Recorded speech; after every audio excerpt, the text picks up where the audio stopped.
আসসালামু আলাইকুম ওয়া রাহমাতুল্লাহি ওয়া বারাকাতুহু।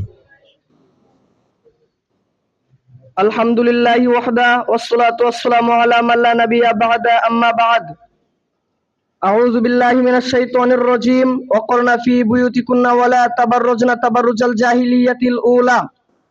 সংক্ষিপ্ত হামদ ও সালাতের পর বাংলাদেশের অন্যতম শিক্ষা প্রতিষ্ঠান আল জামিয়া রশিদিয়া আল ইসলামিয়া মাদ্রাসা কর্তৃক আয়োজিত আজকের ইসলাহুল বায়ান ওয়াল আমালের সম্মানিত সভাপতি, বিজ্ঞ বিচারক মণ্ডলী, সুদক্ষ পরিচালক ও আমার সামনে বসে থাকা বিভিন্ন প্রান্ত থেকে আলেম পিপাসিত ছাত্র ভাই ও বন্ধুগণ, আপনারা সকলেই অবগত আছেন যে ইসলাহুল বায়ানের পক্ষ থেকে আমাকে বিষয় দেওয়া হয়েছে বেপরদা নারী, যাদের ব্যাপারে আল্লাহ ও তার রাসূল সাল্লাল্লাহু আলাইহি ওয়াসাল্লাম সরাসরি জাহান্নামের কথা উল্লেখ করেছেন।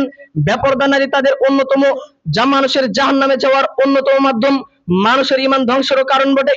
সম্মানিত উপস্থিতি, পর্দা নারীর সৌন্দর্য মর্যাদার প্রতীক এবং নারীর সতীত্ব ও ইজ্জতাবরুর রক্ষা কবচ। নারী পুরুষ উভয়ের পবিত্রতা রক্ষার অতি সহজ ও কার্যকর উপায়। পারিবারিক অপরাধ সংগঠনের পেছনে যতগুলো কারণ আছে, তার অন্যতম হলো ব্যক্তি জীবনে পর্দার বিধান মেনে না চলা। পর্দার বিধান মেনে না চলার কারণেই অশ্লীলতা, বেহাপনা, নির্লজ্জতা, অপকর্ম, ব্যভিচার, ইফটিজিং, ধর্ষণ ও পরকীয়া থেকে শুরু করে বিভিন্ন ধরনের পারিবারিক অপরাধ সংগঠিত হচ্ছে। কাজেই পরিবার ও পরিবারের বাইরে প্রত্যেক নারী পুরুষের জন্য পর্দার বিধান মেনে চলতে হবে।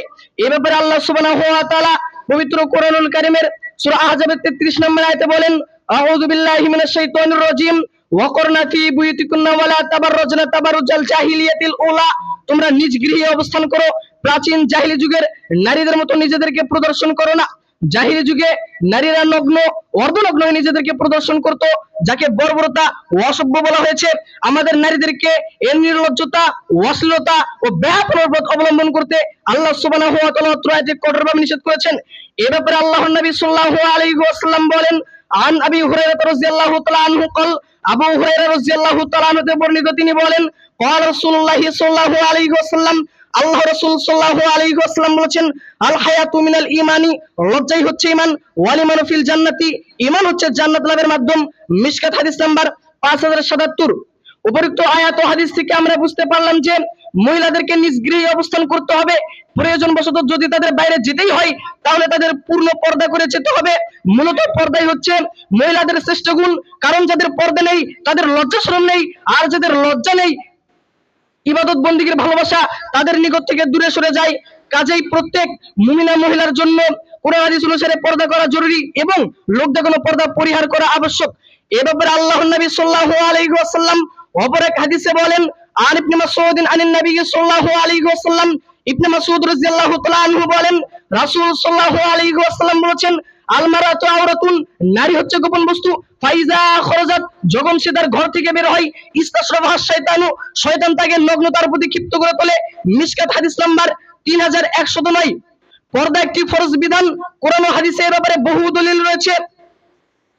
পরিবার, সমাজ ও রাষ্ট্রীয় জীবনে পর্দার বিধান বাস্তবায়ন করা হলে একদিকে যেমন নারী নিরাপত্তা নিশ্চিত হবে, তেমনি বিভিন্ন পারিবারিক অপরাধ সংগঠনের পথ বন্ধ হয়ে যাবে।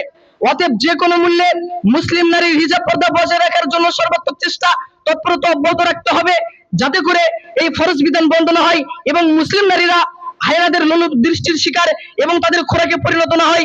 আল্লাহ সুবহানাহু ওয়া তাআলা মুসলিম নারীদের হেফাজত করুন। আমরা সকলে বলি আল্লাহুম্মা আমিন। এই বলে আমার বক্তব্যের বিষয় এখানে শেষ করছি।